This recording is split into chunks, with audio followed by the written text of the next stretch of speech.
A message coming from Right Honorable Barrister Sunday Umeha, member representing Enugu from Udi Federal Constituency, Enugu State, who is the Deputy Chairman, House Committee on Justice. And his message for us today is caption notice of resignation from the Labour Party and defection to All Progressive Congress. The message he has for us is as follows.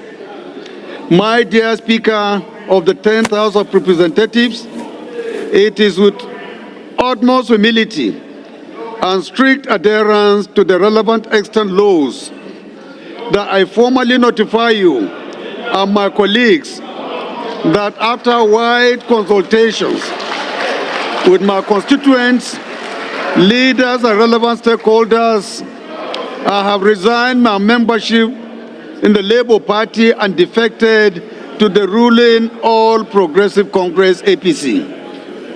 Honorable Speaker, for the record, I must state clearly that the major reason for my resignation and defection is the unabated leadership crisis within the national leadership of the Labour Party, which has resulted in 3 different factions claiming to be the authentic leadership of the party. These factions are the Julius Abure faction, the Senator Nenati Usman faction, and the Lamid Apapa faction. Arriving at this decision has not been easy. However, in the overriding interest of my constituents and in furtherance of my unflinching resolve to effectively represent my people. The practice we experience in Nigeria, particularly in our parliament, appears to be confusing to democracy generally. So Sunday Umeha of the Labour Party has defected recently to the APC, and that has been making rounds recently. I mean, it will make him the only Labour Party member who has defected to the APC. Other Labour Party members actually defected to the PDP because they wanted to align with the governor of the state. The governor of the state is actually Peter Obi, who is a PDP member who, over time, the last 2 years, a lot of persons have becoming, open to his kind and style of government, giving the kinds of things that he's doing in the states, the kinds of things in terms of his deliveries.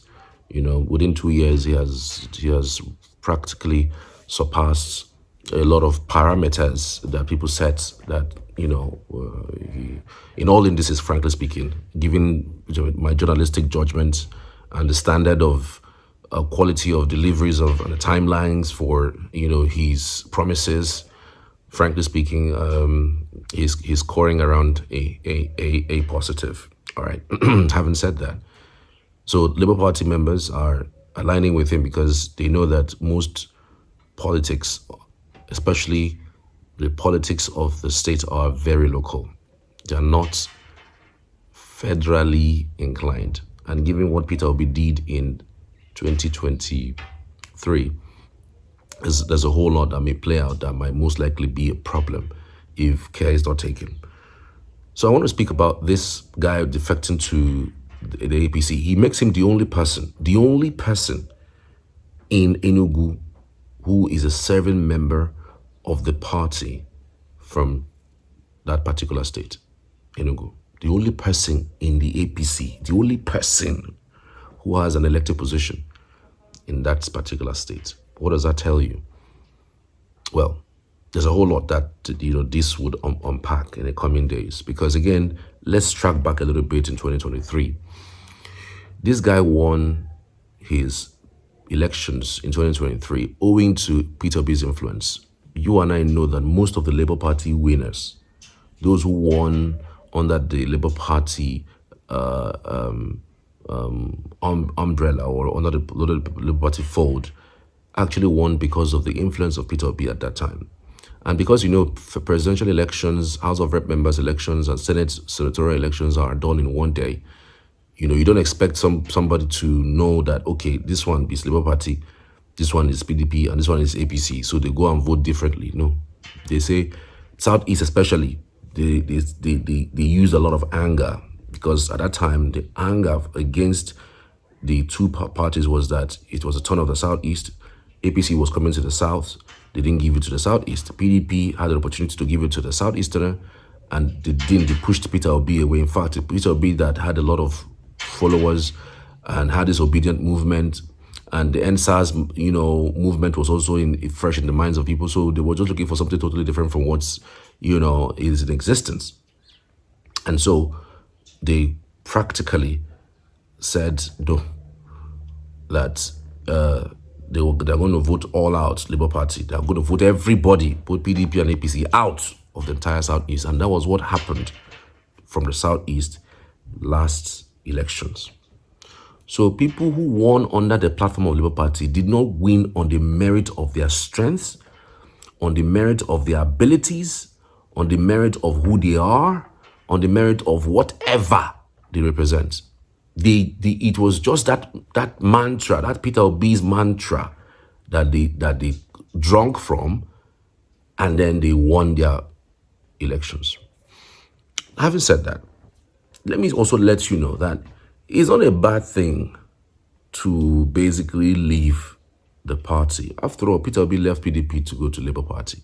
And if he did not leave the PDP, maybe if he had stayed back and said he's angry about what has happened in the PDP, he lost the primaries at the PDP convention, and then he stayed back, Peter Obi would not be the phenomenon that we know him today. At least people can still look back and say, this guy has a quantum 6 million votes that we can make use with.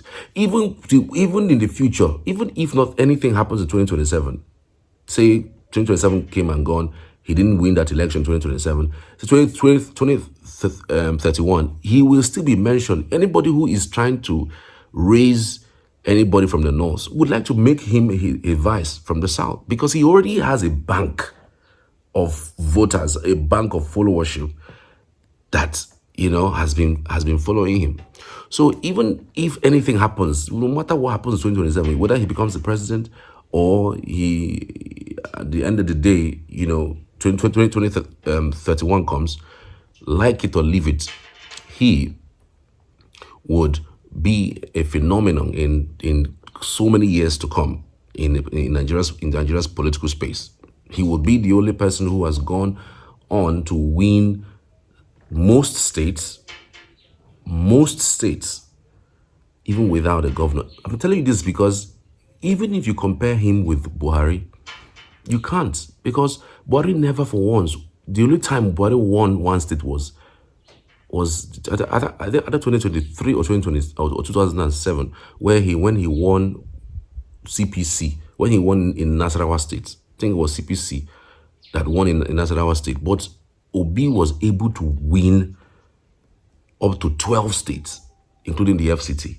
12, with governors opposition, both PDP, APC, to tell you how crazy, including Lagos. So Lagos that has a governor that has a governor that is APC.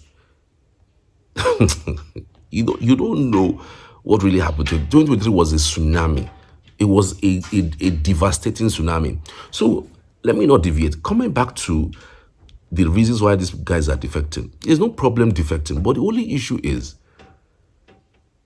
when you defect and the reasons you give why you are defecting, it just waters it down. You say, oh, you want to serve your people properly. Like, if you are not in APC, will the allocation that is due you not come to you? If you are not in APC, will they decide to remove the allocation that is coming to you through you? Will they stop it from coming because you're not with them? Just like what happened with Abia State Delta State Governor, saying that he's going to align with the federal so that to bring development to the state. So development has not been in the state. You are receiving 30% derivative aside from the generation of internally generated revenue that you have, and then the FAC allocation. Those monies are not enough, but you want to align with the center for development to come to the state. So development is not coming to the state for Okowa. Development did not come to the state for the former Delta State governor before him. Development was not coming into that state at all. Until they aligned with the center. Make it make sense. Make it make sense. You know, we see people defecting to parties when they are doing well. When the party maybe at the state level is doing well, like you could point towards Enugu, the reason why people are aligning with the party is because everyone is looking towards the fact that Peter Mba is doing well. Even his biggest critic are even doing it based on let's let this guy is doing good or compared to what we used to have, but it's because they are opposition, they don't want to, basically or blow his trumpet.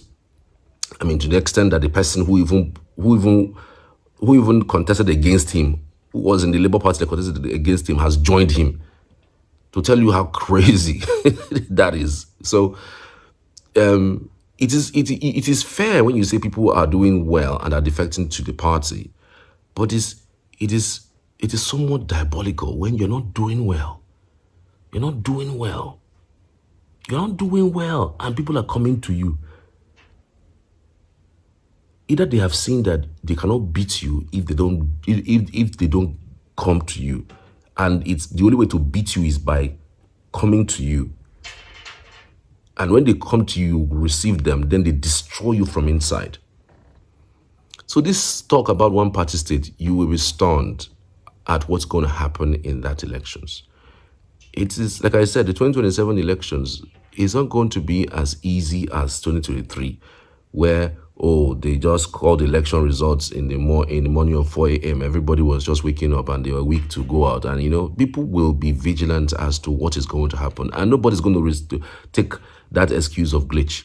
The glitch happened, and up until this moment, we didn't repeat that election. We didn't cancel the election, but we continued with the glitch. And then gave somebody who glitch produced. We have a glitch produced president. Because, I mean, if there's glitch, if there's a mistake, then cancel the elections. Let's do another process. But up until this moment, the person who presided over that election still has his job. But then acknowledge that there was a glitch. So we accept that the outcome of the glitched election is what we can run with.